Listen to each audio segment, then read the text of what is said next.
أعوذ بالله السميع العليم من الشيطان الرجيم. بسم الله الرحمن الرحيم. بسم الله الذي لا يضر مع اسمه شيء في الأرض ولا في السماء وهو السميع العليم. أحييكم بتحية مباركة، تحية الإسلام ألا وهي السلام. السلام عليكم ورحمة الله وبركاته. إن الحمد لله نحمده ونستعينه ونستغفره ونستهديه ونتوكل عليه ونتوب إليه، ونعوذ بالله من شرور أنفسنا ومن سيئات أعمالنا. من يهده الله فلا مضل له ومن يضلل فلن تجد له وليا مرشدا. أشهد أن لا إله إلا الله وحده لا شريك له، وأشهد أن محمدا عبده ورسوله. اللهم صل وسلم على نور الأنوار والسر الأسرار وترياق الأغيار ومفتاح باب اليسار، سيدنا ومولانا محمد المختار وآله الأطهار وأصحابه الأخيار عدد نعم الله وإفضاله. رب اشرح لي صدري ويسر لي أمري واحلل عقدة من لساني يفقه قولي. رب يسر ولا تعسر، رب تمم بالخير. سبحانك لا علم لنا إلا ما علمتنا إنك أنت العليم الحكيم. لا حول ولا قوة إلا بالله العلي العظيم. أما بعد. Dimuliakan Tuan Imam, Tuan Bilal yang memimpin solat jemaah fardu subuh kita pada pagi ini, Musi dan seluruh warga jawatan kuasa Qaryah Masjid At-Taqwa, Taman Tun Dr. Ismail, khususnya kepada sidang jemaah hadirin mukminin, hadirat mukminat, tuan-tuan, puan-puan, hamba-hamba Allah yang dilimpahi dengan keberkatan, rahmat serta iman. Alhamdulillah, puji dan puja setinggi-tinggi kesyukuran kita persembahkan kepada Allah Subhanahu wa taala yang terus mengurniakan nikmat yang besar ini dalam kehidupan kita.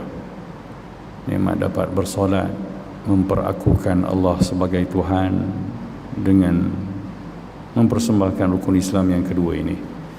Sebab tu di antara zikir ataupun bacaan selepas kita menamatkan solat, ada fuqaha antaranya Imam Ahmad bin Muhammad Al-Kushashi mencadangkan agar kita memuji Allah Subhanahu wa taala dengan nikmat paling besar ni. Ialah solat ni sebenarnya orang yang solat ni kerana Allah beri dia kurniaan nikmat solat. Dan orang yang tak solat ni sebenarnya Allah tak mahu pun dia solat. Bukan dia yang tak nak solat je, Allah pun tak mahu bagi dia nak solat. Sebab dia nikmat. Ya. Maka antara ucapan itu dicadangkan dengan sebut Alhamdulillahilladzi lam yattakhidh walada wa lam yakul lahu syarikun fil mulki wa lam yakul lahu waliyyun minadh-dhulli wa kabbirhu takbira. Mungkin ada di kalangan kita yang macam pernah dengar orang sebut gitu kan, tapi tak tahu dari mana ambilnya. Wirid-wirid zikir kita tak ada pun. Biasa dengar kan, Assalamualaikum warahmatullahi, Assalamualaikum warahmatullahi. Dengar, Alhamdulillahilladzi lam yattakhidh walada wa lam yakul lahu syarikun fil mulk wa lam yakul lahu waliyyun minadh-dhulli wa kabbirhu takbira. Itu ayat apa tu? Itu ayat Al-Quran sebenarnya. Ayat Al-Quran surah Al-Isra ayat 111.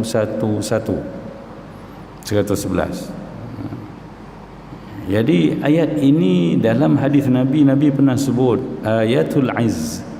Ayatul izz, ayat keagungan Tuhan itu. Wa qulil hamdulillahilladzi lam yattakhidh walada. Ya, katakan wahai Muhammad, segala puji bagi Allah Tuhan yang tidak perlu mengambil anak pun. Walam yakul lahu syarik, fil mulk, dan dia tak ada perlu partner pun untuk mentadbir kerajaan dia.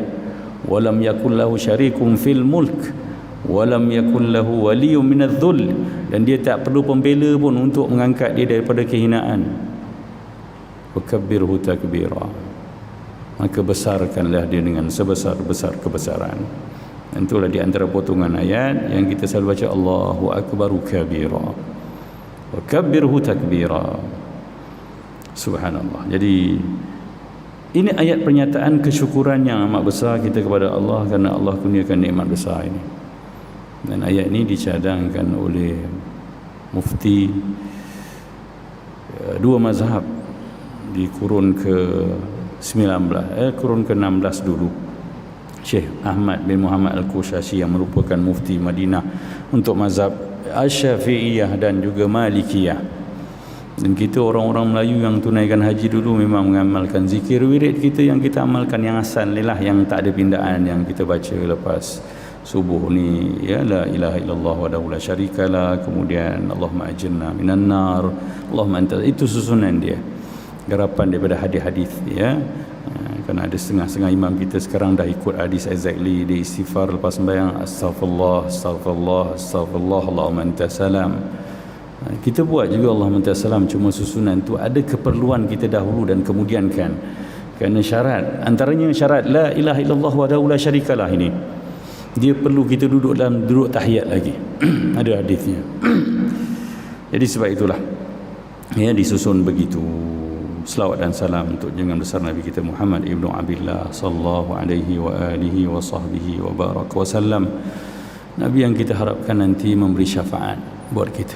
Sebab siapalah kita untuk bangkit di akhirat mendapat janji selamat, melainkan bila ada syafaat baginda Nabi, recommendation daripada baginda sallallahu alaihi wasallam untuk kita layak tidak diazab di akhirat.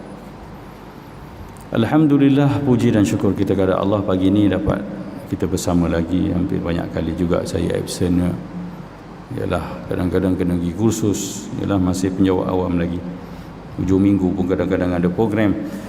Jadi saya mohon maaf atas kepayahan itu, ketidakhadiran itu. Dan insya-Allah hari ini kita masuk membincangkan bab terakhir daripada Nabi Nuh alaihi salam.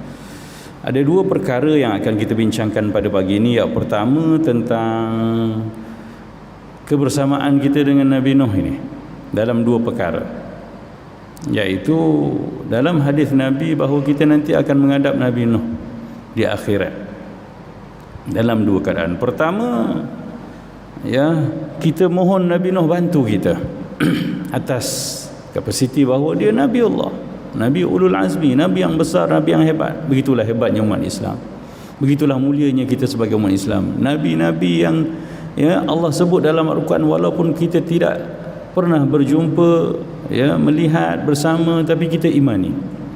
Berbeza dengan bangsa Yahudi yang Allah turunkan Nabi bersama mereka pun mereka bunuh. Jadi apalah sangat orang Palestin pada mereka, ya, apalah sangat manusia bangsa Palestin kalau Nabi pun mereka bunuh, ya, mereka bangkang, mereka bantah, ya, baru lepas keluar selamat daripada Laut Merah terbelah depan mata tu, bila berpindah ke bumi Palestin, mereka kata, bumi apa ni, apa kami nak dapat? Dulu pernah dapat tawaran duduk Palestin, tak mau duduk, sekarang berebut nak duduk sangat. Kami nak makan apa? Banyak soalnya. Tak apalah, biarlah mereka begitu, asal kita begini dengan iman pada Nabi. Jadi ceritanya apa? Rasulullah SAW pernah bercerita tentang kita bahawa kita ni akan ada situasi bersama dengan Nabi Nuh alaihi salam dalam dua keadaan. Pertama, kita akan datang nanti di akhirat bertemu dengan Nabi Nuh, merayu rahmatnya, merayu kasihnya. Allahu Akbar. Ialah orang hebat. Kat dunia pun kita jumpa orang hebat untuk selamat, kan, untuk dapat apa yang perlu rasa kita nak dapat. Maka ketika itu di padang mahsyar, ya, Nabi kata fa indama yakunu fi ardil mauqif. Ini di padang mahsyar. Kita pun tahulah yu'anuna ahwalal hasyar. Hari perimpunan yang dahsyat tu semua orang tak ada siapa yang kenal siapa. Walaupun kenal tapi tak mau jumpa. Anak tak nak jumpa dengan anak, dengan bapa. Yauma yafirrul mar'u min akhihi wa ummihi wa abi. hari di mana semua orang lari daripada saudaranya, daripada maknya, daripada abah dia. Subhanallah. Bencana apakah ini tuan-tuan? Bencana apa kat dunia ni yang orang lari daripada mak dia? Tak ada rasanya. Kat dunia ni macam mana bencana sekalipun orang akan cari mak dia. Ya. Ibu akan cari, wa sahibatihi wa bani, kawan baik lagi kita lari, anak pun kita lari. Subhanallah. Ketika inilah semua orang terfikir, sebab apa? Ya, likulli imri'in minhum yawma idzin sya'nu yughni. Pada hari ini semua orang ada urusan yang dia kena fikir, yang menguasai diri dia. Apa dia? Dia tak nak masuk neraka. Itu je. Maka ya, terfikirlah mereka tentang insan-insan yang hebat di sisi Allah. Hadis ni sebenarnya kesinambungan daripada hadis syafaat yang panjang Nabi Adam pun kita baca hadis ni itu. Sebab mula-mula manusia jumpa Nabi Adam, ya, minta syafaat, tapi Nabi Adam suruh pergi jumpa Nabi Nuh alaihissalam atas sebab-sebab yang dia rendah diri. Dia kata, aku pernah buat salah dengan Allah, sampai sekarang pun aku rasa bersalah. Begitulah para nabi, tawaduknya, sedar dirinya, ya, jiwa hambanya sangat hebat. Ya, maka Adam berkata, idhabu ila ghairi, pergilah pada yang lain. Idhabu ila Nuh, siap bagi cadangan, jumpalah Nabi Nuh. Fayatuna Nuhan, dalam hadis tu, hadis Bukhari tentang syafaat yang panjang ni, maka umat manusia semuanya akan mencari Nabi Nuh, mendatangi Nabi Nuh. Fayaqulun, lalu mereka berkata, ya Nuh, anta awalur rusul ilal ard, kamulah rasul pertama yang Allah utus ke bumi ini. Wasammaka Allahu abdan syakura, artinya pelantikan rasul ni yang pertama datang Jibril untuk lantik manusia jadi tu Nabi Nuh lah yang pertama dari bumi, sebab Nabi Adam dekat langit lagi. Wasammaka Allahu abdan syakura, dan Allah panggil nama kamu ni hamba yang paling banyak bersyukur.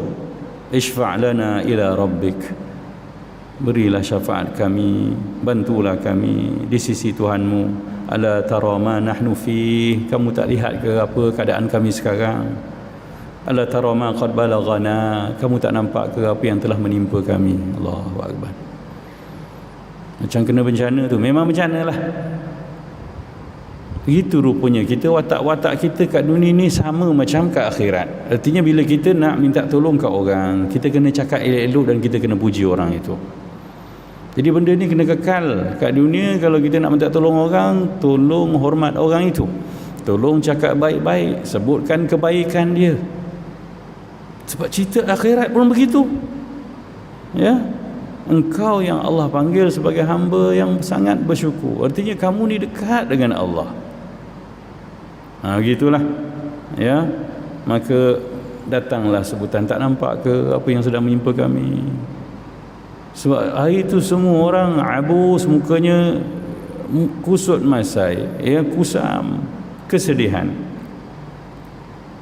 Tak nampak ke apa yang telah menimpa kami? Faqulu lahum, begitu juga Nabi Nuh alaihissalam. Subhanallah. Apa kata Nabi Nuh? Inna rabbi qad ghadaba al-yawma ghadaban, ya, sesungguhnya Tuhan aku pernah marah pada aku dengan satu kemurkaan. Lam yaghdab qablahu mithlah, dan dia tak pernah marah macam tu sebelumnya. Ayat macam sama Nabi Adam alaihissalam. Ni ayat semua buat malu dengan Tuhan. Ya, walaupun mereka ni kekasih-kekasih Allah, orang-orang pilihan Allah pun malu dengan Tuhan. Artinya nak minta recommendation, aku pun teruk. Begitu kan kita kalau ada perasaan rendah tu, Allah, saya bukan tak boleh tolong, tapi saya dengan dia ni ada kegagalan dululah, saya malulah. Begitu keadaannya. Apa kesilapan Nabi Nuh yang sampai dia rasa Allah marah sangat dengan dia? Walan yaghdab ba'dahu mithla, dan Allah tak akan marah lagi macam ni selepas tu. Wa inna qad kanat li da'wah, dulu Allah perintahkan aku berdakwah. Da'autu biha ala qaumi, untuk aku berdakwah pada kaumku.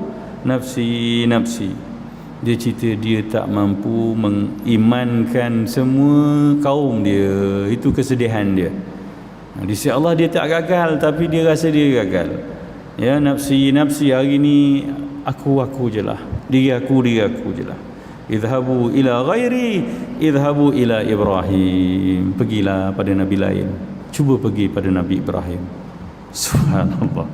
Begitulah keadaan kita besok ke akhirat. Ya, wa yabquna wa yadhhabuna ilal anbiya. Semua kita akan terus berusaha mencari syafaat. Ya, dan Nabi Nuh begitulah atas kesedarannya. Para nabi ini terlalu dengan Tuhan dia terlalu berhalus.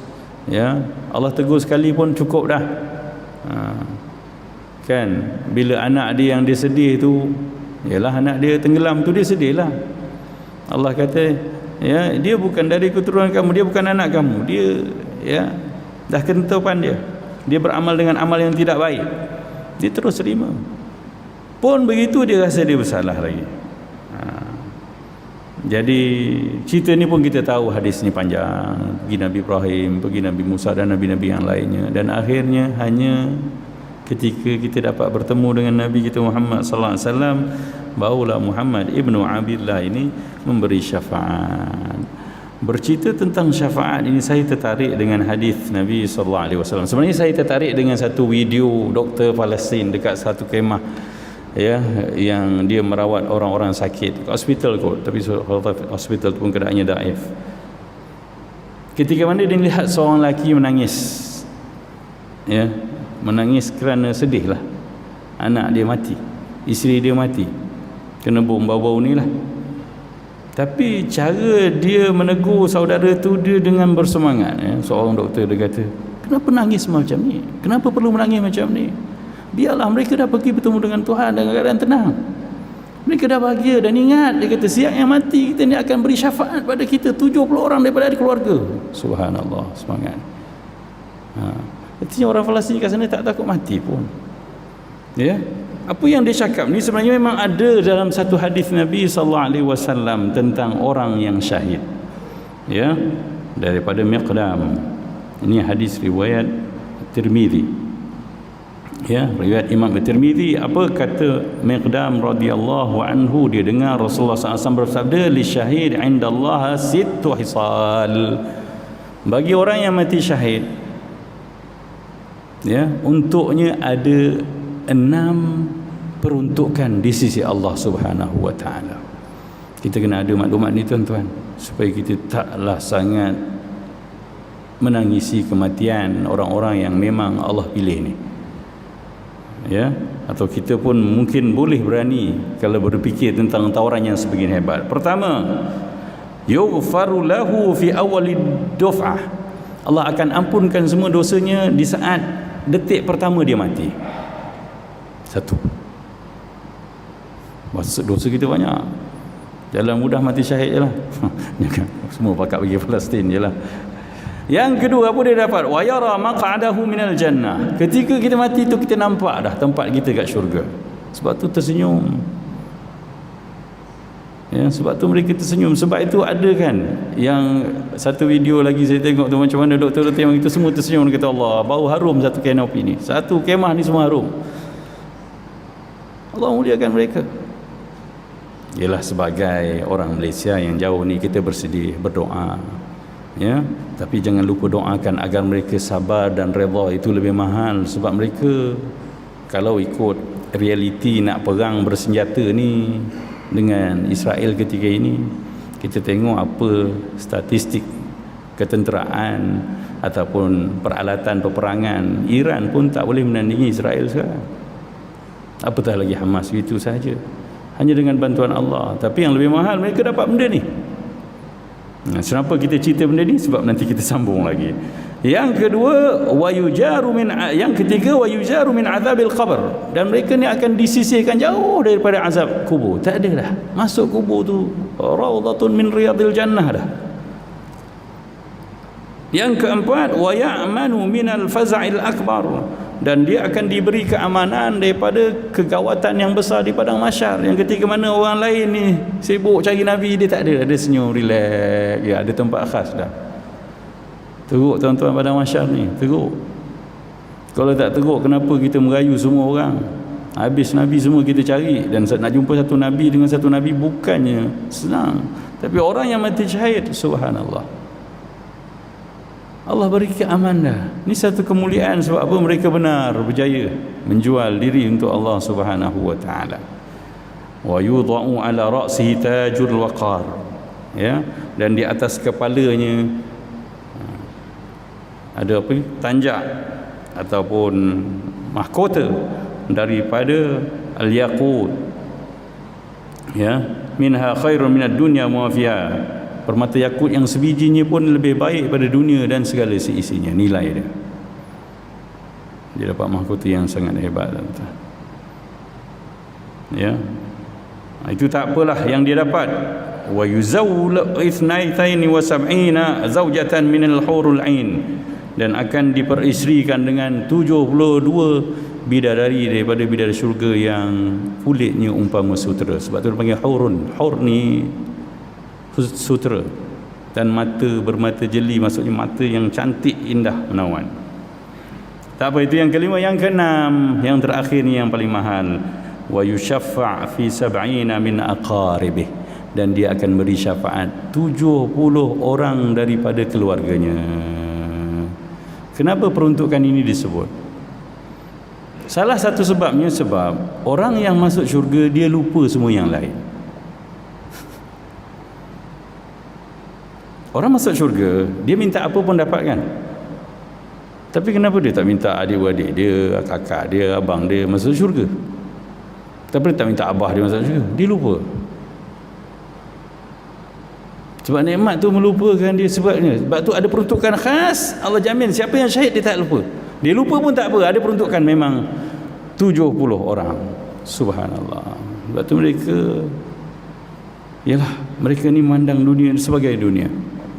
Sebab kan kita selalu sebut satu hadis Nabi SAW, dunia yang kita rebutkan, yang kita gaduhkan, yang sampai saman menyaman, tak boleh nak memaafkan, ini apa nilainya di sisi Allah? Ya, yang sampai kita bergaduh, berpatah arang, tak tegur adik-beradik. Subhanallah, hidup dalam haram. Apa maksud saya hidup dalam haram? Kan Allah kata, Rasulullah kata, wala yahillu limuslimin an yahjura akhahu fawqa thalathin. Tak halal bagi si Islam, orang Islam ni meminggirkan saudaranya, memutuskan silaturahim lebih daripada 3 hari. Ada orang sampai sekarang duduk dalam haram je, dah 3 tahun dah. 3 hari je.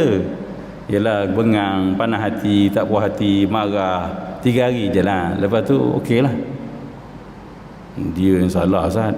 Takkan saya nak minta maaf? Tak apa, kita minta maaf. Sebab Rasulullah kata, ya, wa khairuhuma, di antara dua orang yang bergaduh yang terbaik adalah allazi yabda'u sahibahu bisalam, yang lebih dahulu memulakan perdamaian. So ini peluang semua kita. Kalau tidak, buat apa kita duduk di sini, duduk masjid? Cerita-cerita agama ni kena ada supaya kita kuat untuk duduk sementara dunia sebagai hamba Allah. Kalau hanya nak duduk sebagai manusia-manusia lain, membazir ya. Sama je kita dengan dia orang. Gaduh tengok, siapa tu, kalau dia tak adab aku, jangan harap aku nak adab muka dia. Tu ayat pendekar dulu, bukan ayat orang faham cerita Nabi. Ya, tapi dapat apa pendekar macam tu? Jadi kena betulkan persepsi. Dengar apa kata Nabi SAW tentang dunia, yang sepatutnya kita berlapang dada dengan apa yang kurang, dengan apa yang kita tak dapat. Sebab kita perlukan syafaat, perlukan selamat di akhirat. Sebab tu kita mengaji, kita cerita-cerita begini. Ya. Apa kata Rasulullah SAW dalam hadis yang diriwayatkan oleh Sa'al bin Sa'ad As-Sa'idi, juga riwayat Imam At-Tirmizi, katanya, "Lau kanatid dunya ta'dilu 'indallahi janaha ba'udah." Kalaulah dunia ini nilainya menyamai ya sebelah sayap nyamuk sekalipun. Artinya dunia ni kalau ada nilai sebelah sayap nyamuk di sisi Allah, bukan seekor nyamuk, sebelah sayap nyamuk. Artinya yang kita gaduhkan sangat ni pun sebelah sayap nyamuk je. Apa akan jadi? Allah kata, ma saqa kafiran minha syurbatama. Allah tak akan izin orang kafir minum seteguk air pun. Bayangkan. Tak ada apa dunia ni, tuan-tuan, puan-puan. Tak ada apa sangatlah. Ambil lah sekadar perlu. Tapi kalau ada terlebih, terkurang, halal je lah. Sayap nyamuk gaduh buat apa? Kan? Kan ada satu hadis bercerita macam orang terakhir masuk ke dalam syurga pun, ya, Allah beri dia bukan satu dunia tapi 10 gandaan dunia, sampai dia pun geleng kepala, aku ni apalah sangat ya Allah. Sebab dunia ni nothing, tak ada apa. Jadi supaya kita kuat. Juga tengok kepayahan kita kat dunia ni pernah disebut dalam satu hadis riwayat Anas bin Malik. Imam Muslim meriwayatkan daripada Anas bin Malik radhiyallahu anhu bahawa Rasulullah bersabda, pada hari kiamat manusia yang paling bahagia, paling selesa, paling banyak kurniaan di dunia, ya, paling kaya lah, tapi dia gagal jadi hamba Allah. Banyak maksiat, kemungkaran dilakukan, lalu dia bangkit di hari akhirat tercalon sebagai ahli neraka. Lalu oleh kerana Allah nak menggambarkan betapa teruknya neraka berbanding kedahsyatan sakit dunia, Allah perintahkan malaikat celup dia seketika dalam neraka. Dicelupkan, dalam hadis itu dia kata dicelupkan dia ke dalam neraka. Lalu bila diangkat semula, malaikat tanya pada dia, wahai anak Adam, bukankah kamu pernah melihat kebaikan yang banyak, kenikmatan yang banyak di dunia? Ya, apa dia jawab? Tidak ya Allah, demi Allah aku tak pernah merasa apa-apa kebaikan di dunia dulu. Bayangkan, sekali masuk neraka terus lupa semua dunia yang kita dapat. Dan kita bukan orang-orangnya kan, kita walaupun antara yang Allah beri rezeki yang banyak, tapi bukanlah orang paling hebat kat dunia dapat nikmat. Dan alhamdulillah kita pun dalam taat, bukan mereka lah ni. Tapi seketika masuk ke dalam neraka pun dah tak boleh tahan, dah terlupa segala dunia. Sebaliknya begitu juga. Dan dibawa orang yang paling sengsara, paling susah hidupnya dalam dunia ini, tuan-tuan. Lalu kerana dia sabar dan redha, Allah masukkan dia seketika dalam syurga dan dia keluarkan semula. Lalu ditanyakan kepadanya, ya, bagaimanakah Allah melayani kamu waktu kat dunia? Macam manakah apa yang kesengsaraan yang kamu lakukan? Dia kata tak ada benda. Saya tak pernah merasakan apa kepayahan kalau inilah buatnya. Tu yang kita tangiskan sangat, yang kita gaduhkan sangat kat dunia ni, apa sebenarnya? Tak ada apa sebenarnya, tuan-tuan. Ya. Tidak, demi Allah wahai Tuhan, aku tidak merasakan apa-apa keburukan dan kepayahan sewaktu di dunia. Siapa agaknya orang itu? Bukan kita. Mana kita ada pernah kesengsaraan yang teruk kat dunia? Nak bayangkan pun saya tak tahu nak bayangkan macam mana. Mungkin orang yang lahir sebagai anak yatim, terbuang kat rumah anak yatim, kemudian ditindas, diseksa, kemudian membesar pun dibuli, kemudian ada penyakit paling kronik, tapi bersama dengan semua kepayahan dunia tu. Atau mungkin rakyat Palestin sana, tapi mati dia bersama dengan, ya Allah aku redha pada Engkau sebagai Tuhan, masuk syurga, terus lupa. Kita yang lupa anak beranak, anak saudara semua tu, mak ayah pun lupa. Sebab apa? Sengsara dia paling teruk kat dunia pun dia lupa bila masuk syurga. Seorang yang masuk syurga, dia tak akan ingat kepayahan dia. Yang kita nangis sangat tu, ya Allah kenapalah teruk sangat aku ni, Engkau hukum aku begini. Sabar je, nanti Allah bagi masuk syurga, lupalah tu semua. Begitulah kita, ya. Moga-moga cerita syafaat ni yang kita rayu pada Nabi kita Muhammad sallallahu alaihi wasallam nanti di akhirat, dan sebelumnya nabi-nabi yang terdahulu menjadi kuat untuk kita usahakan syafaat untuk kita di akhirat nanti. Antara yang boleh beri syafaat Quran. Iqra'ul Quran, kata Rasulullah. Bacalah betul-betul Quran tu. Fa innahu ya'ti yaumal qiyamah. Kerana dia akan datang. Quran ni hebat sebab dia akan datang cari kita. Syafi'an li ashabih. Dia akan beri syafaat kepada geng-geng dia. Ashab ni, sahibah dalam bahasa Arab maksudnya yang berteman. Ya, bukan yang tadarus bulan Ramadan je tu baca Quran. Itu bukan teman. Itu teman tapi tak mesra lah. Kan? Dia teman ni, sahibah, yashabu, sahabat tu panggil, adalah yang segandingan selalu. Sebab sahibah yusahibuhu maknanya menemaninya. Kena jadi ashabul Quran, tuan-tuan. Tak apa, kita jadi orang yang tak dapat banyak kat dunia, tapi kalau dapat asal Quran kita boleh senyum, ya, sampai orang nampak kita, orang declare kita, dia ni memang kalau dengan Quran. Itu sebab mata-mata ni jadi saksi besok akhirat tu. Kita bukan nakkan riak. Dah tak boleh dah kita dalam usia-usia macam ni, dalam suasana yang kita dah mengaji hari-hari, kalau ada riak lagi rugi sangatlah. Tak ada dah, tak perlu dah manusia. Kita perlukan akhirat kita perlukan rahmat Allah Subhanahu wa taala buat kita dalam kehidupan yang semakin mencekam hari ni. Peluang untuk mati makin jelas, banyak penyakit makin banyak, ya.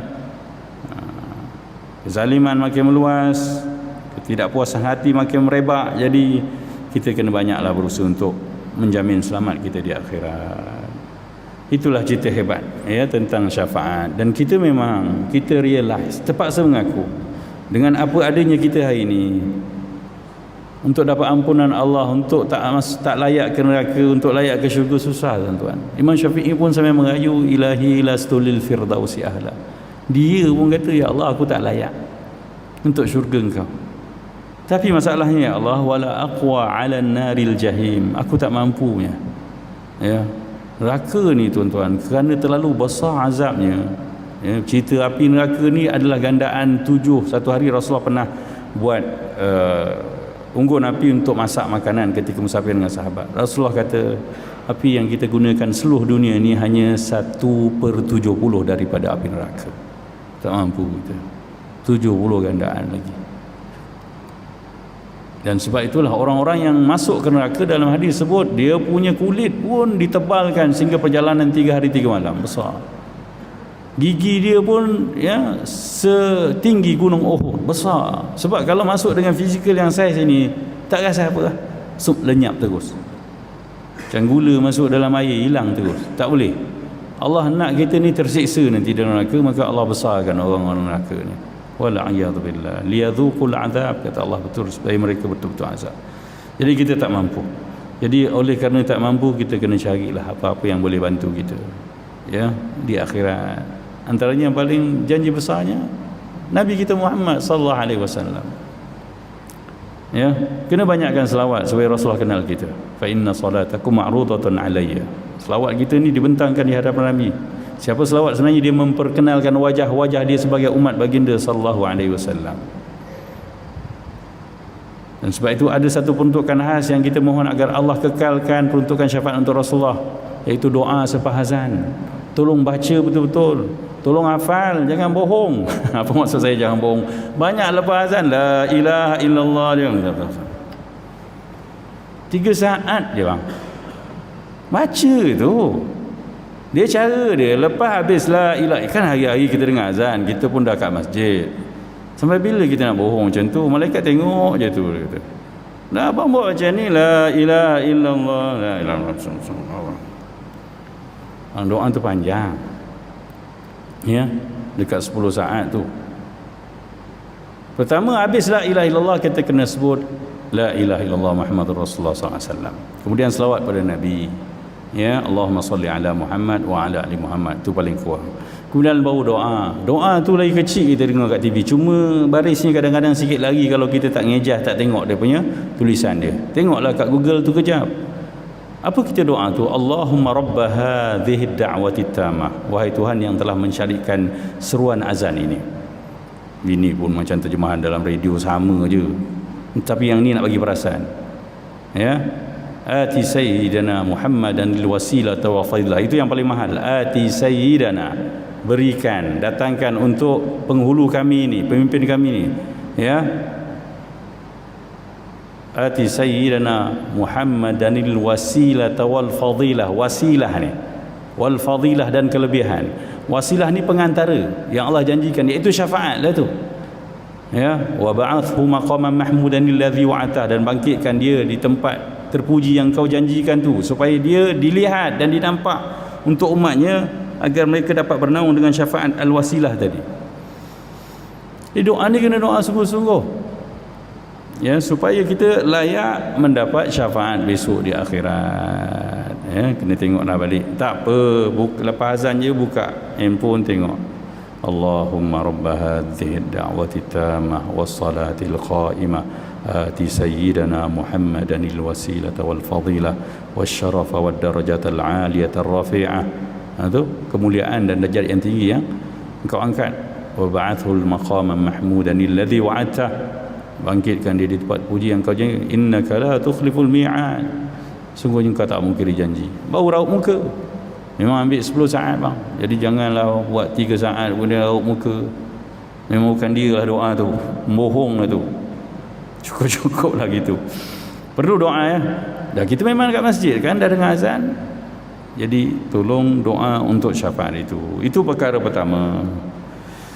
Perkara kedua kita yang berkait dengan Nabi Nuh alaihi salam adalah kita bersaksi kepada Nabi Nuh pula.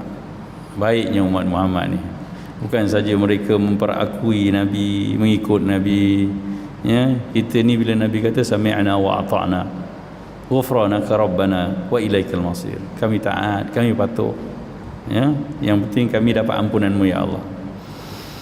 Kita sebagai umat Muhammad akan bersaksi benarnya Nabi Nuh AS yang ketika itu berbalah dengan kaumnya sampai ke akhirat. Mengatakan Nabi Nuh tak sampaikan apa-apa. Subhanallah.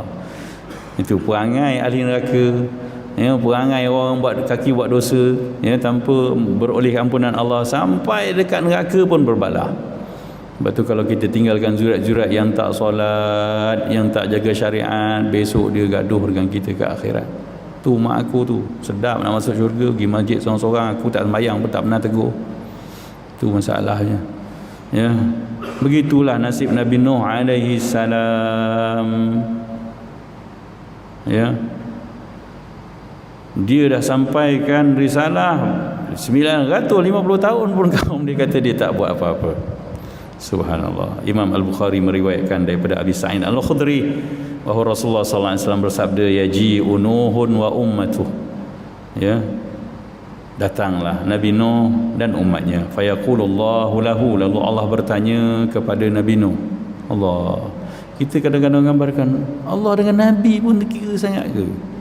Tak, ini Allah dia sifat dia al-adlu ni, antara sifat Allah ni maha adil ni, dia akan nampakkan keadilan dia ke akhirat.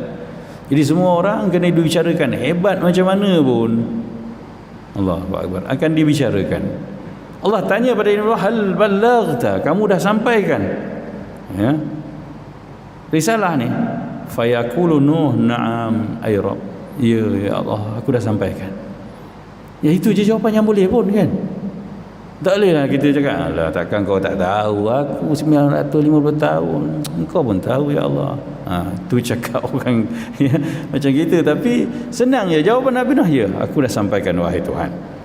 Fayaqulu li ummatihi, maka Allah tanya pula pada umat Nabi Nuh, hal ballaghakum, dia dah sampaikan risalah kepada kamu semua? Apa jawab kaum dia? Tengok.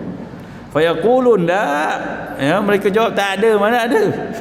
Ma ja'ana min nabi, tak pernah datang pun seorang nabi yang nak memujuk kami untuk kenalkan kau sebagai Tuhan. Allahu Akbar. Fayaqulu li Nuh, ya, Allah tanya pada Nabi Nuh. Subhanallah. Patutnya Allah cara terus cakap, kan, kalau kita lah bahasa kita, patut Allah cakap, kau jangan bohong, aku ni Tuhan, aku nampak. Nuh dah memang hantar. Tapi Allah bukan begitu, tuan-tuan. Allah sifat dia mendatangkan semua saksi. Lalu Allah kata kepada Nabi Nuh, man yashhadu lak, siapa yang boleh bersaksi untuk membenarkan cakap engkau dah sampaikan risalah.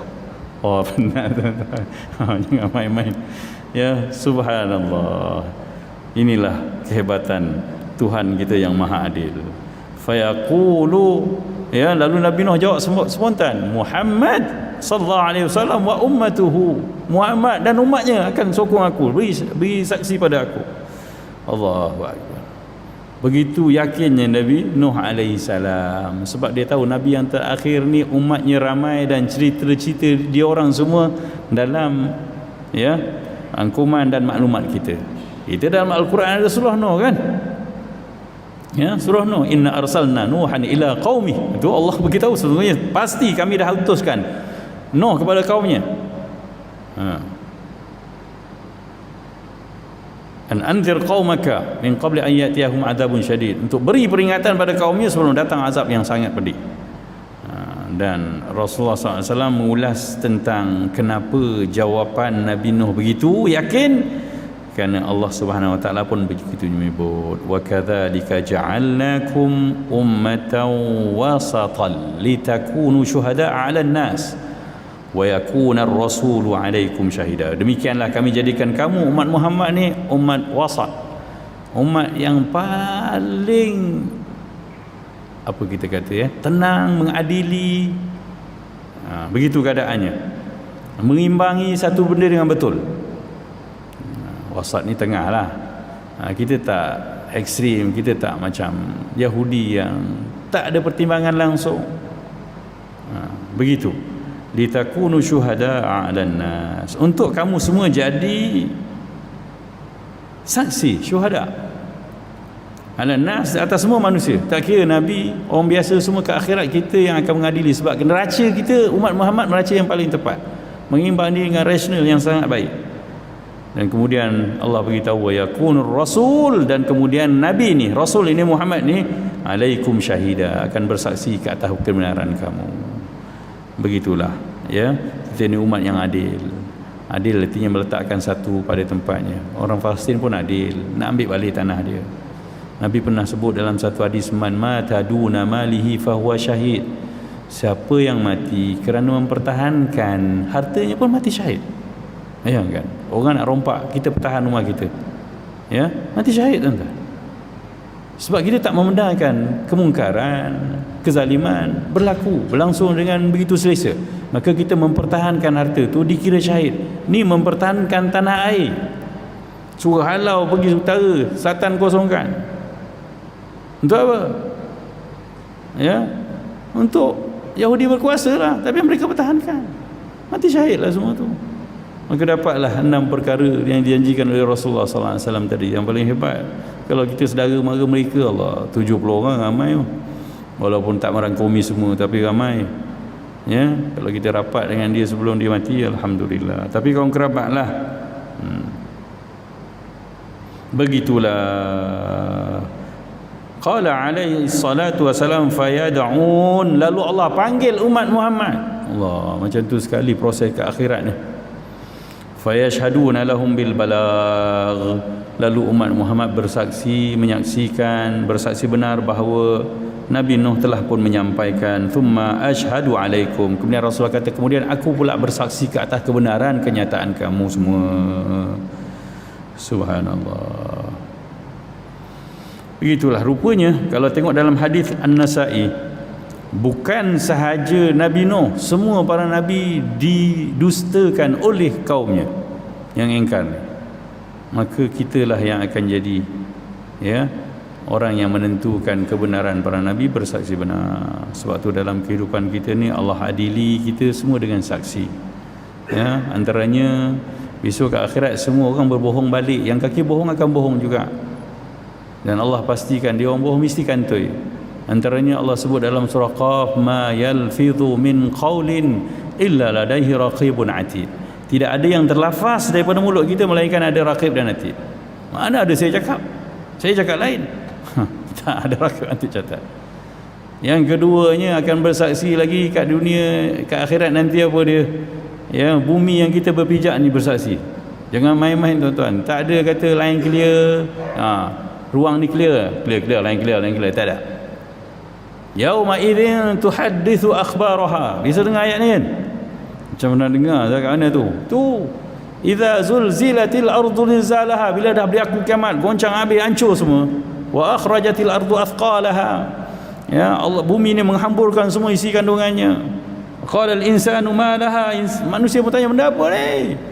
Yauma idzin tuhadditsu akhbaraha. Di hari itu bumi akan berbicara cerita-cerita atas dia. Ni yang paling saya was. Nak lagi mana? Atas bumi ni akan bercakap. Dia akan bersaksi. Ya, kau pijak atas aku itu, kau lupa ke kat taman jalan sekian-sekian ni? Memang kan tu, tak ada. Tak cukup dengan itu. Ya. Wa tashhadu arjuluhum bima kanu yaksibun, Allah kata. Pun pernah dengar ayat tu? Ayat mana tu? Surah Yasin. Al-yawma nakhtimu ala afwahihim. Ya, hari itu Allah tutup seal mulut kita. Mulut ni cakap bohong ni. Tapi hari itu mulut tak boleh cakap dah. Wa tukallimuna aydihim, tangan ni cakap pula. Allah, kalau tangan cakap, masalah besar lah. Ini yang mulu, ini yang meluk, ini yang mencubit, menarik, nombok, menulis. Allah, banyak sangat. Ni kasabat aidihim, apa yang kita tulis dengan tangan kita ni semua. Subhanallah. Maka berusahalah, ya, wa tukallimuna aidihim wa tashhadu arjuluhum bima kanu yaksibun. Kaki pula kata yes, memang betul, aku pun yang bawa ke sana, aku yang melangkah ke sana, aku nampak, ya, apa yang kita kerjakan semua. Moga-moga Allah bantu kita lah. untuk semua kisah-kisah benar yang bakal berlaku dalam kehidupan perjalanan kita sebagai manusia sampai syurga, insya-Allah. Allah rahmati kita. Ya, memang ini cerita iman. Itu iman ni kadang-kadang mengundang resah sikit, tapi sebagai hamba dia kena resah supaya dia waspada. Keresahan buat kita waspada. Kalau tak ada resah langsung, kita selamba sangat. Mengulang je dosa-dosa dan kita rasa okey je. Tak ada yang okey, melainkan semua benda akan dikira. Nabi pun Allah tanya. Ya. Kita pun rasa macam tak fair. Begitulah. VIP Allah pun Allah tak bagi keselesaan yang tertutup, tak. Semuanya jelas, nyata. VIP kat dunia je boleh lepas, tapi sampai akhirat kita bukan VIP dah. Ni orang-orang Allah ni. Utusan-utusan Allah pun Allah adili begini keras. Jadi siapalah kita untuk menyatakan saya okey je nanti kat sana. Kalau tanpa syafaat, kalau tanpa berbuat baik yang banyak, ya, bersaksi nanti semua perkara dalam hidup kita ni di akhirat. Moga-moga Allah bantu kita untuk jadi hamba-Nya yang baik dalam kehidupan dunia yang sementara cuma ni. Dah habis pun cerita tentang Nabi Nuh alaihi salam. Rencana saya insya-Allah bulan depan saya pindah pengajian kisah Al-Quran ni kepada khusyuk solat, ya. Ada pengajian khas tentang khusyuk solat. Tajuk buku tu khusyuk solat belumkah sampai masanya. Atas pengalaman berapa buah masjid yang saya dah mengajar, antaranya Masjid Bangsa, ya, respon baiklah daripada jemaah. Pengajian tu agak lebih khusus sebab kita dah solat. Kita nak solat kita ni sampai pada tahapnya, tahap kesempurnaannya yang Allah kata qad aflahal mu'minun. Sepatutnya orang beriman ni dah berjaya. Syarat pertamanya apa? Alladzina hum fi salatihim khashi'un. Buku tu sebenarnya buku tulisan saya sendiri, ya, atas tuntutan surah Al-Hadid. Allah tanya kita, alam ya'ninil ladzina amanu an takhsha'a qulubuhum li dzikrillah. Belum sampai ke masanya untuk orang yang beriman tu khusyuk, tunduk hatinya mengingat Allah. Jadi kita risau, kita semayang lama dah, ya, tapi sampai sekarang tak pernah rasa kita ingat Allah. Kita semayang lama dah, tapi tak pernah rasa pun kita ni bercakap, mengadu dengan Allah. Sedangkan ucapan mula solat ni Allah paling besar, tapi tetap dunia kita juga masuk mengacau, membesarkan dirinya di hadapan Allah Subhanahu wa taala, lalu kita tak nampak Allah, tak rasa menghadap Allah Subhanahu wa taala. Atas rasa tanggungjawab itulah, ya, rasanya saya mohon izin untuk pindah pengajian ni kepada pengajian itulah. Khusyuk solat belumkah sampai masanya, insya-Allah. Qulu qawli hadza, maaf, ya, yang baik dari Allah Subhanahu wa taala, yang kurang dari kelemahan diri dan kekurangan ilmu saya, moga-moga Allah ampunkan kita semua, ya. Wa bihi wallahu alam. Bismillahirrahmanirrahim. Alhamdulillahirabbil alamin, wassalatu wassalamu ala asyrafil mursalin sayyidina Muhammadin wa ala alihi wa sahbihi ajma'in. Allahumma 'allimna ma yanfa'una wa anfa'na mimma 'allamtana. Allahumma arzuqna mutaba'atan nabiyyi Muhammadin sallallahu alaihi wasallam awalan wa akhiran wa zahiran wa batinan wa qawlan wa fi'lan wa ibadatan wa khuluqan wa 'amalan salihan. Allahumma la tufarriqna illa an dhanbin maghfur wa 'aibin mastur wa tijaratin lan tabur bi rahmatika ya azizu ya ghafur ya 'alima ma fi sudur. Akhrijna ya Allah min adh-dhulumati ila an-nur. Sallallahu ala sayyidina Muhammadin wa ala alihi wa sahbihi wa baraka wa sallam. Walhamdulillahirabbil alamin. Maaf. Assalamualaikum warahmatullahi wabarakatuh.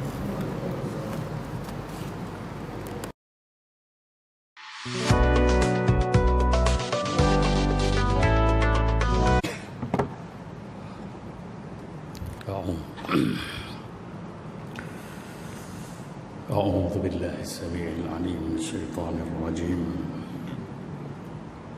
بسم الله الرحمن الرحيم.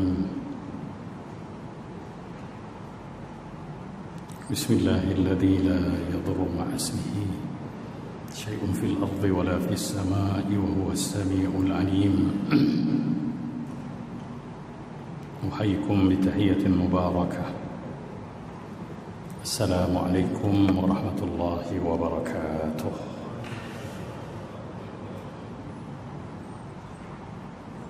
الحمد لله ثم الحمد لله.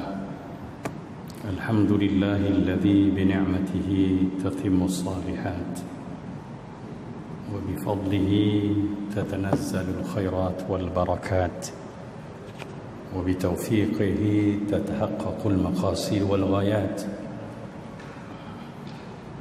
أشهد أن لا إله إلا الله وحده لا شريك له رب الأرض ورب السماوات وأشهد أن محمدا عبده ورسوله أفضل البشر والمخلوقات اللهم صل وسلم على سيدنا محمد صلاة تنجينا بها من جميع الأهوال والآفات وعلى آله وأصحابه أهل الفضل والخيرات سبحانك لا علم لنا إلا ما علمتنا إنك أنت العليم الحكيم لا حول ولا قوة إلا بالله العلي العظيم أما بعد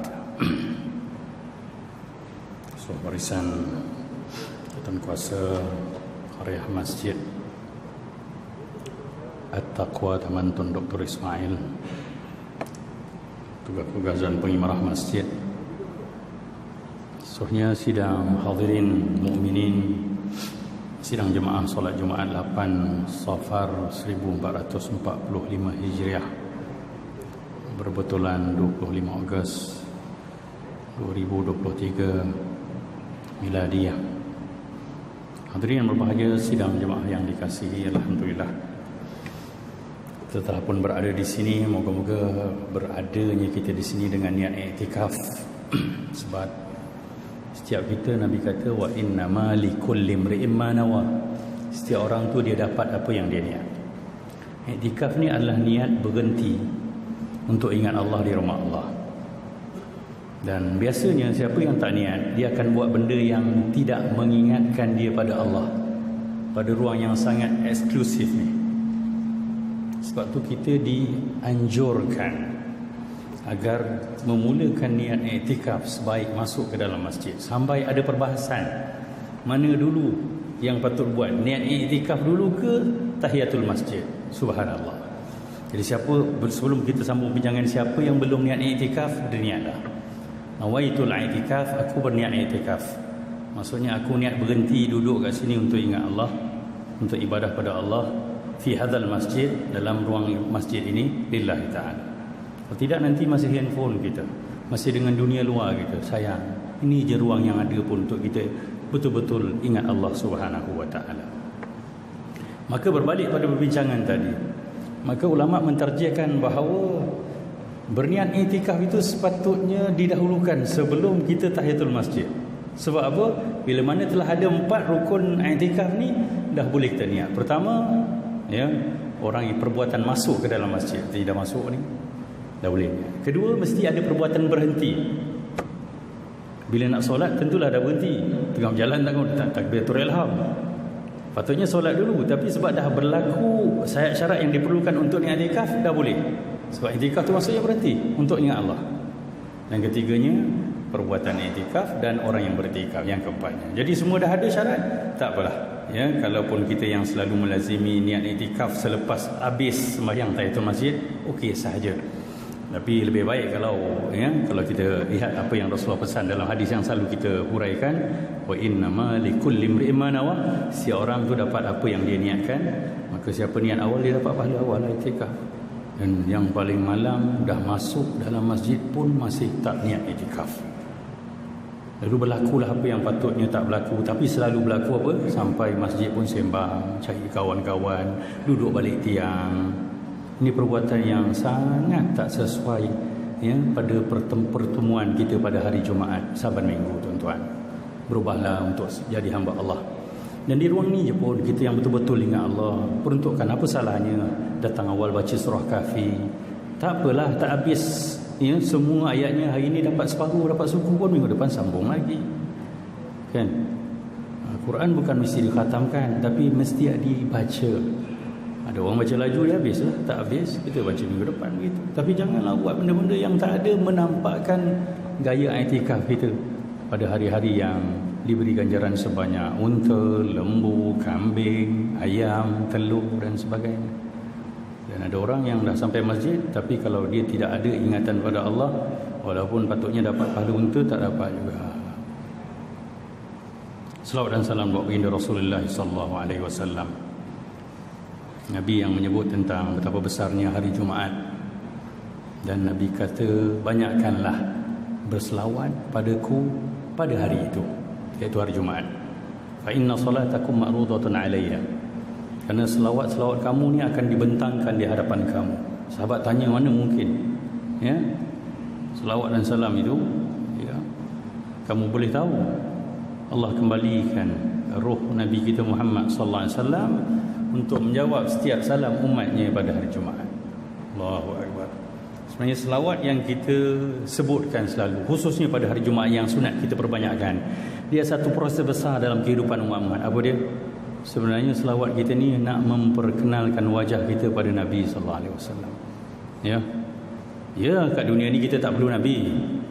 Yalah, dengan kreatif kita hidup hari ni, sebab kita masih boleh bergerak ke sana kemari bebas buat tindakan ikut suka hati kita. Tapi ingat, kita pasti akan ke sana. Kita akan mati juga dan kita akan dibangkitkan di padang mahsyar. Dengan kita itu, kita tahu betapa siapa pun tak peduli siapa, melainkan Muhammad ibnu Abdillah ni lah. Kita pun tahu kehidupan dunia kita ni, kalau kita kenal banyak orang besar, kita akan selesa, mudah dibantu. Dan tidak ada orang besar di akhirat, orang Allah subhanahu wa ta'ala di akhirat, melainkan Muhammad ibnu Abdillah. Apa salahnya, ya, bersama dunia yang dah Allah bagi selesa, kita berjadi bijak untuk mengurus akhirat pula, agar kita jadi orang yang selesa di dua kehidupan, di dunia dan di akhirat. Kan kita selalu doakan, Rabbana atina fid dunya hasanah, ya Allah berikan aku baik dunia ni. Tapi bersama dengan doa tu, kita usahakan kan dunia kita bangunkan, kita jayakan, kita atur, kita rancang. Dan bersama wa fil akhirati hasanah. Kenapa? Do nothing. Minta kebaikan akhirat tapi tak buat apa-apa. Jadi ada benda yang kurang wajar berterusan dalam hidup kita.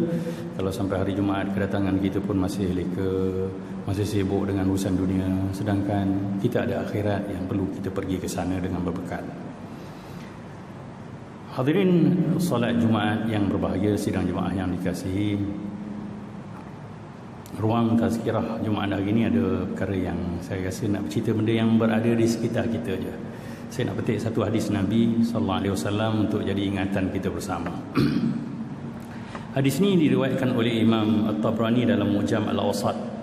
Ya, hadis rujuk 6026 nombor rujukannya. Satu hari Rasulullah SAW ditanya oleh seorang sahabat, qila ya Rasulullah, ayun nasi ahabbu ila Allah? Orang yang macam mana yang paling disayangi oleh Allah? Orang macam mana menjadi orang kesayangan Allah?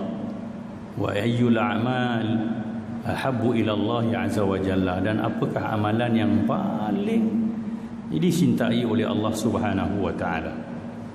Ni ada dua benda. Pertama, gaya hamba yang macam mana, orang yang macam mana yang Allah sayang. Yang kedua, amalan apa yang paling Allah suka. Faqala Rasulullah sallallahu alaihi wasallam, lalu Rasulullah sallallahu alaihi wasallam menjelaskan begini, ahabbun nasi ila Allah anfa'uhum linnas. Orang yang paling Allah sayang, ya, orang yang paling menjadi kesayangan Allah adalah orang yang paling banyak memberi manfaat pada manusia lain. Ya, orang yang paling banyak memberi manfaat pada manusia lain. Wa ahabbul a'mali ila Allah, dan amalan yang paling Allah sukai, sururun tudkhiluhu ala muslim, rasa gembira yang kamu masukkan dalam hati seorang muslim. Menggembirakan seorang muslim itu adalah amalan yang paling besar, bukan tahajud. Ya. Okey, jadi cerita ini adalah cerita satu sudut tentang Rasulullah suruh kita tengok hablum minan nas. Manusia ni kekal terhina, Allah kata, duribat alaihimudz zillatu aynama thuqifu. Kamu akan ditimpa kehinaan. Artinya hidup kamu ni tak akan cantik, tak akan elok, terhina pada pandangan Allah dan pandangan kehidupan kita di dunia dengan manusia yang lain. Illa bihablim minallah, melainkan kamu berhubung baik dengan Allah sebagai hambanya, wa hablum minan nas, dan kamu juga berhubung baik atas, ya, realiti kamu berpijak di bumi nyata ni, kamu kena jadi orang yang berhubung baik dengan manusia lain juga. Jadi tak berjaya kalau kita hanya sibuk dengan diri kita, dengan ibadah kita dan tak peduli orang kita. Kan Nabi kata tak beriman orang yang boleh solat, boleh beribadah, tidur nyenyak malam, sedangkan jiran dia kebuluran, dia tak peduli. Dia tahu. Gitu keadaannya. Ya. Nabi kata tak beriman. Tak beriman artinya tak valid lah semua amalan-amalan dia. Jadi orang beriman mesti peduli insan lain. Dan dalam hadis ni Nabi kata orang yang paling Allah sayang, orang yang paling banyak memberi manfaat pada manusia. Dalam konteks kehidupan kita, kita ada amal yang fardu dan kita ada amalan sunat dan kita ada tuntutan ya memberi manfaat dalam kehidupan ni pada insan lain. Rupanya kalau kita tengok turutannya, ya, memberi manfaat atau mengurus keperluan insan lain itu duduk di antara dua ini, dua ibadat ni. Pertama ibadah fardu, yang fardu ni tak boleh ditolak ansur kan, yang ni kena buat on time. Tapi bila yang sunat dengan tuntutan berbakti pada orang lain, beri manfaat pada orang lain, yang memberi manfaat pada orang lain ini lebih utama daripada yang sunat. Saya katakan begitu sebabnya ada rujukan hadis Nabi sallallahu alaihi wasallam. Nabi satu hari, ya, selepas sembahyang fardu asar, baginda sallallahu alaihi wasallam sembahyang sunat 2 rakaat. Para sahabat tunggu nak tanya sembahyang sunat jenis apa pula, tak pernah ada ba'diyah asar. Subhanallah. Jadi selepas sembahyang para sahabat ya menghubungi Rasulullah dan bertanya, solat apa ni Rasulullah? Tak pernah ada solat ba'di asar. Rasulullah kata ini adalah solat qadha ba'diyah zuhur aku tadi. Ya, solat qadha sunat ba'diyah zuhur tadi. Sebab apa? Ya, selepas zuhur tadi aku didatangi oleh seorang Ansar, ya, seorang Madinah daripada pedalaman, manggil aku untuk menguruskan satu masalah pertelingkahan pada kaumnya. Maka Rasulullah lepas sembahyang fardu terus bergegas ke perkampungan itu menyelesaikan, dan Rasulullah hanya selesai ya dekat dengan asar sampai Madinah terus sembahyang asar dan lepas tu Rasulullah qada. Jadi nampak tak keutamaan mengurus kehidupan keperluan insan lain itu lebih utama berbanding amalan-amalan sunat yang selalu kita pertahankan. Jadi tak betul ya kalau seorang imam lepas sembahyang ya dia ada hajat dengan ahli qaryah dia nak panggil tahlil, tapi dia sibuk menghabiskan sembahyang ba'diyah isyak dia, kemudian dia sembahyang witir sampai orang tunggu, mam jap saya sembahyang sunat gitu. Nampak hebat tapi tak tepat ya. Nampak tak? Ini harus faham. Sebenarnya mengurus kehidupan manusia, membantu insan lain ni pahalanya sangat besar dan merupakan amalan yang paling dicintai oleh Allah Subhanahu Wa Taala. Sekiranya tuan tahu, contohnya tuan nak pergi sembahyang jemaah, ya, fardu, dan tiba-tiba ada orang insiden, ada orang mempertahankan, no, aku kena sembahyang jemaah on time. Tapi sebenarnya sembahyang jemaah ni jadi sunat bila mana ada keperluan orang lain. Boleh sembahyang nanti lewat. Dan Allah ni maha baik apa sahaja. Ada satu hadis mencerita pada kita kata, siapa yang biasa melakukan satu perkara tapi dia tidak dapat melakukan perkara itu hanya kerana sakit atau kerana dia musafir, Allah tetap kutiba lahu ya maka na'imalu fi muqimin wa sahih. Dia akan tetap dapat pahala yang dikerjakan biasa dia buat ketika mana dia tak ada masalah, ketika dia sihat dan ketika mana dia musafir. Kita berurusan dengan Tuhan yang maha kaya, maha bijak, maha bertolak ansur. Jadi kena hidup dengan Tuhan yang begitulah. Jangan menonong menghadap Tuhan sampai tak peduli orang lain. Ini satu kesilapan yang besar dalam hidup kita. Ya. Ada orang sebab nak segera sembahyang sunat dia tak peduli orang lain. Ada orang sebab nak mempertahankan amal-amal yang dia buat, dia meninggalkan hak orang lain. Allah menyebut begini manusia. Allah ciptakan manusia ni, laqad khalaqnal insana fi kabad. Hadis ni ya menceritakan bahawa kita perlu tengok kanan dan kiri kita untuk bantu. Sebab itulah kasih Allah. Dan hidup kita ni kena cari rahmat Allah. Sebab Rasulullah SAW pernah sebut ya, tidak ada manusia yang masuk ke syurga melainkan dengan kasih Allah. Maka ada sahabat tanya, hatta engkau ya Rasulullah, hatta aku pun masuk syurga bukan kerana amalan, bukan kerana kehebatan kita menghadap Allah, tapi kerana kasih, cetusan kasih sayang Allah, limpah rahmatnya. Dan habis orang yang beramal macam mana? Kita yang dapat beramal ni pun sebab Allah limpahkan kasih. Itu maksudnya. Artinya kita dah mulai disayang Allah, sebab tu kita berbuat taat ni. Bukan kerana apa adanya kita. Sebab tu kan kita disunatkan bila mana timbul rasa ujub. Masa ujub ni rasa pelik pada diri, rasa dahsyatnya aku sekarang, bagusnya aku sekarang, kena tepis dengan la haula wala quwwata illa billah. Tak ada upaya, tak ada kekuatan, melainkan ini semua kurnia Allah. Ya, itu yang dah memang 30 tahun sembahyang jemaah, okey lah, alhamdulillah kan. Betul lah, rasa betul tu dalam diri kita, baik aku ni okey, tapi jangan sampai terasa aku hebat, aku bagus dah. Yang tu kena ditepis. Sebab manusia ni bila dalam diri dia ada diri dia, dia pun tertolak. Bila dalam diri dia ada orang-orang lain pun, itu riak, tertolak. Yang ada dirinya sendiri itu ujub. Dalam ibadah, dalam melakukan taat, kena ada Allah dalam hati. Itu bawa ikhlas. Jadi kadang-kadang kita tertipu. Kita rasa kita ikhlas, rupanya kita ujub. Jadi manusia ni, bila mana dia peduli orang lain, itu sebenarnya satu ruang yang besar untuk dia mula dirahmati, disayangi. Slogan Allah senang je. Nabi kata, man la yarham la yurham. Siapa tak reti merahmati, dia tak akan dirahmati. Siapa tak reti sayang orang lain, ya, dia tak akan disayangi. Irhamu man fil ard, sayangi yang di bumi. Yarhamkum man fis sama, nanti yang kat langit sayang kat kamu. Wa ma arsalnaka illa rahmatan lil alamin. Muhammad tak datang melainkan kerana rahmat. Ya, siapa pun kita berjaya buat baik atau belum jadi baik, pastikan kita berada dalam kasih Allah, dalam rahmat Allah. Dan di antara kunci kasih Allah dalam hadis ini, Rasulullah kata manusia kena fikirkan apa yang dia boleh baik dengan orang ni. Sebab tu tuan-tuan, kalau kiranya kita ni pun ya, ada jiran yang tak solat, tak pernah datang masjid, ya, pastikan kita buat satu benda yang dia tu declare kita ke akhirat nanti sebagai okey. Sururun tudkhiluhu 'alal muslim. Kita kalau orang masjid dah jadi orang baik beribadat, tapi orang tak gembira dengan kita kerana jahatnya kelaku kita, tak ada unsur kasih dalam kita, gagal Sebab tu Nabi sebut tadi, amalan yang paling disukai oleh Allah adalah kegembiraan yang kamu masukkan dalam hati orang Islam. Tanya kawan kita, jiran kita tak sembahyang masjid, tapi apa salahnya kita keluar serempak dia, Assalamualaikum, khabar, gitu. Jangan macam tak pandang dia. Kan kita kadang-kadang kalau dah terlalu sangat ke masjid, orang tak pergi masjid, kita tengok macam ahli neraka dah. Itu silap tu. Ya, tolong betulkan hati kita. Hati di kita ni kalau tak ada kasih, tak ada rahmat, Allah pun tak sayang kita. Yang kita menyampah tu hamba Allah tau. Yang kita menyampah tu makhluk Allah. Makhluk ni produk made by Allah. Allah ciptakan, Allah sayang dia tu. Cuma belum sampai dia dapat rahmat Allah tu.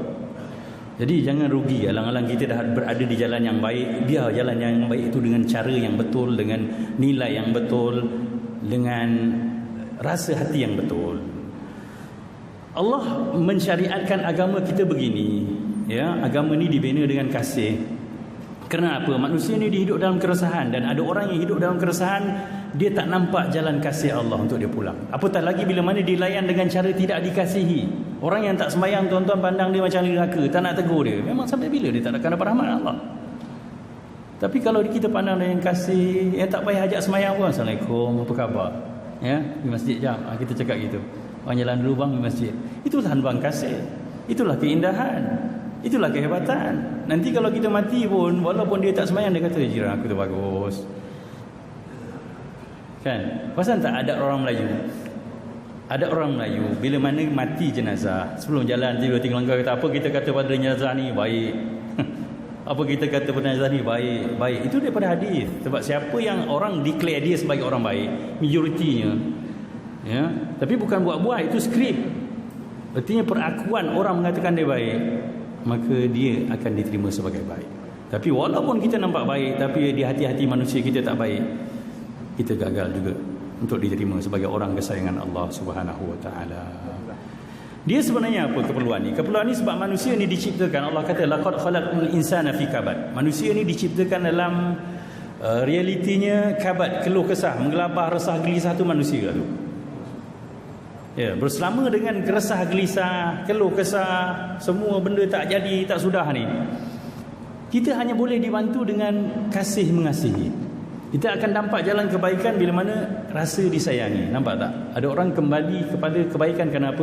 Terasa disayangi Allah. Dia rasa Allah tak patut dah aku buat jahat macam ni, aku kena baik. Allah baik sangat dengan aku.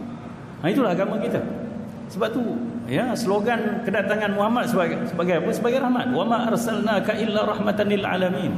Tidak aku utuskan kau wahai Muhammad melainkan sebagai lambang kasih kepada sekian alam ini. Ya, apatah lagi Nabi pernah sebut ad-dunya la tasfu li mu'min. Dah jadi orang beriman lagi susah tuan-tuan. Apa Allah Rasulullah kata, dunia tak pernah cerah untuk orang beriman. Cara ini tak cerah je kan, mood kita pun tak bercerah. Ya, Rasulullah kata kaifa hiya sijnuhu wa balahu. Mana mungkin dia nak jadi cerah? Sebab dunia ini adalah penjara mereka, ya, dan tempat mereka diuji. Jadi kalau bersama dengan kepayahan duduk dalam penjara ni, ya, tapi ada orang dikopak je penjara dia tu kan, dia redah je tak jadi penjara dah kan? Sebab penjara ni maksudnya ada benda yang tak boleh, ni tak boleh, ada halangan, ada sekatan, ada peraturan, ada disiplin, ya. Maka dunia macam tu untuk orang beriman, wa bala'u, dan tempat ujian musibah untuk dia. Jadi dia hanya akan dibantu untuk ringan sikit berkehidupan di dunia semasa hidup ni bila mana ada kasih sayang di antara kita, ya. Jadi sebab itulah perasaan susah hidup di dunia ini perlu dibantu dengan kasih mengasihi, sayang menyayangi, ya. Sebab dunia ini memang selalu menyedihkan kita.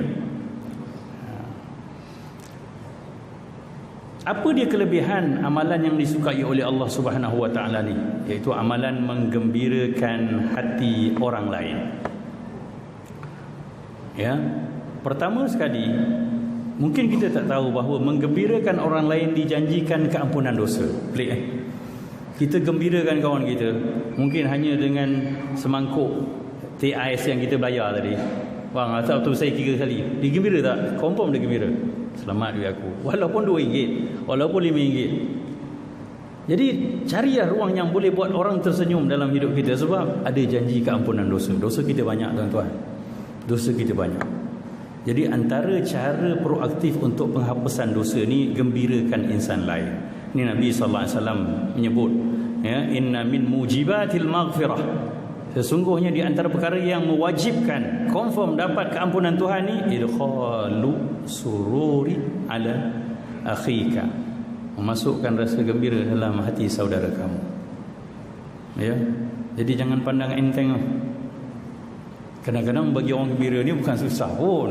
Datang-datang senyum, assalamualaikum, apa khabar semua, sihat kan? Ada orang datang mana-mana nonong buat muka kering, ya. Maka orang tak gembira dia datang. Subhanallah. Senangnya nak dapat rahmat Allah, tapi itulah, skill ni kena ada lah. Yang kedua, apa dia dapat? Janji syurga terus. Yalah, sebab orang yang menggembirakan orang, dan kita tak akan mampu menggembirakan orang melainkan hati kita dibetulkan dulu. Apa nak rasanya nak betulkan? Kita rasa sayang dan kesian kat orang tu. Orang yang tak semayang, jiran kita yang tak semayang, kawan kita yang tak semayang, kita kena tukar perasaan menyampah kepada kesian, kepada sayang dia. Dan tuan-tuan tak akan boleh doakan orang yang tuan menyampah, melainkan tuan-tuan akan doakan orang yang sayang. Dan kita wajib berbuat begitu, sebab Nabi kata kalau nampak kemungkaran, ya, kamu kena cegah.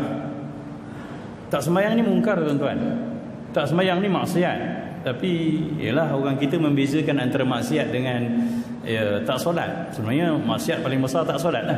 Sebab orang Melayu faham maksiat ni maksiat seksual je. Sebenarnya maksiat tu maksudnya melanggar, pelanggaran. Maksiat ni maksudnya kederhakaan. Jadi ya, dikira orang tak semayang pun maksiat lah. Maka sepatutnya dengan orang yang begini kita pandang rahmat. Dan Nabi kata cegah maksiat dengan tangan, tak mampu dengan lisan, tak mampu juga dengan hati. Hati tu doa lah. Ya Allah, nak tegur takut dia terasa. Ya Allah, nak cakap pun, ya, dia ni memang cakap pandai bercakap melawan. Ya Allah, rahmati dia. Ya Allah, dia hamba-Mu, bagi dah dia ruang, ya, hati yang untuk sujud padamu. Ya Allah, kawan-kawan kita dah menjawab dengan Tuhan, aku pernah doakan dia. Gitu kan, itu tanggungjawab kita. Tapi kalau tak ada rasa sayang, kita tak boleh buat. Sebab tu orang yang berjaya menggembirakan ramai insan di dunia ni dijanjikan syurga. Rasulullah SAW menyebut dalam satu hadis lagi, ini juga dalam kumpulan hadis-hadis riwayat Imam At-Tabrani dalam Mujam As-Saghir dan Al-Awsat, ya, man adkhala ala ahli baitin minal muslimin sururan, siapa yang memasukkan dalam hati satu keluarga daripada keluarga kaum muslimin kegembiraan. bagi bantuan kan, tahu yang jadi orang peka, tahulah ada janda tu anak ramai tapi ya tak tahulah kerja apa, makan ke tak, kita lah pergi dulu. Bukan sembang dengan janda tu bagi bantuan balik lah, sembang lama kan jadi cerita lain pula. Lam yardallahu lahu thaban dunal jannah, Allah tak redha untuknya pahala ganjaran melainkan syurga je. Artinya Allah tak puas hati nak bagi balasan pada dia, melainkan kena bagi syurga dia ni. Mudah je nak gembirakan orang. Kita yang banyak duit ni bang, apa salahnya cari orang susah, programkan hari seminggu ke sehari, hari Jumaat aku mesti sedekah pada orang susah, ya kan? Itu tiket syurga tu bang. Dunia rumah kita dah renovate banyak kali dah, pun dah gaduh dengan jiran dah kan, dah selesa lah hidup kita pun, kita dah upgrade banyak kali dah. Apa salahnya kita bina mahligai syurga kita, dan kita ada aset tu, kenapa kita tak guna? Kita ada benda yang boleh memasukkan kita dalam syurga. Apa dia? Menggembirakan orang yang susah. Subhanallah. Kalau tak nak modal, apa kata tuan-tuan cari orang yang pernah bersalah dengan tuan-tuan, tuan-tuan WhatsApp kat dia, tuan ya, salah antara kita, saya dah maafkan, moga-moga tuan juga maafkan saya. Kan? Yalah, manusia ni ada benda yang membelenggu hidup dia. Kadang-kadang dia nak minta maaf, dia pun tak berani, tak selesa, takut.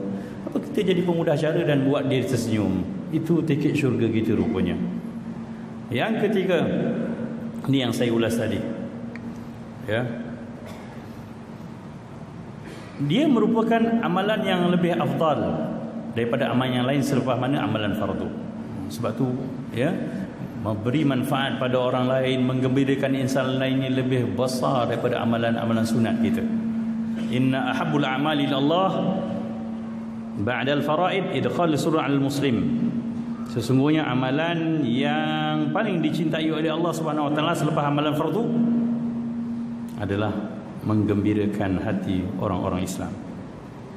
Subhanallah, ya. Kenapa agaknya amalan-amalan ini kita dapat memasukkan syurga di kita? Ya.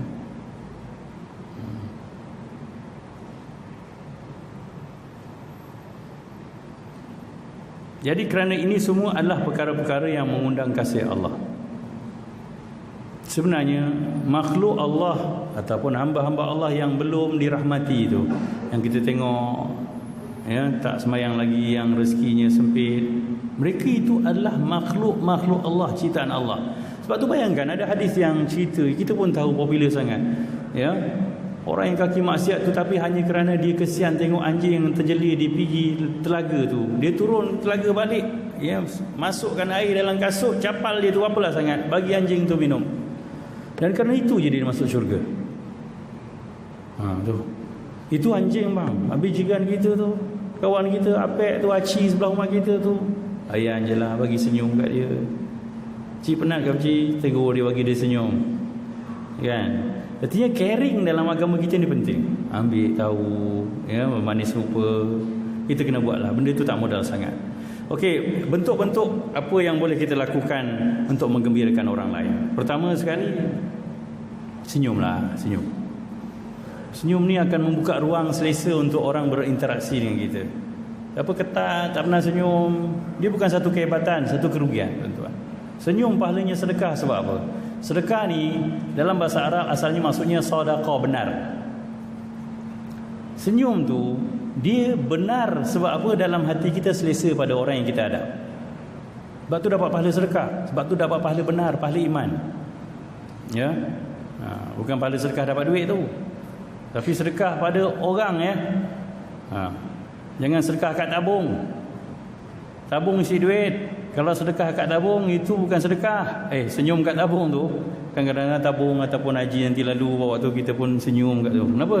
Saya sedekah senyuman. Itu gila namanya.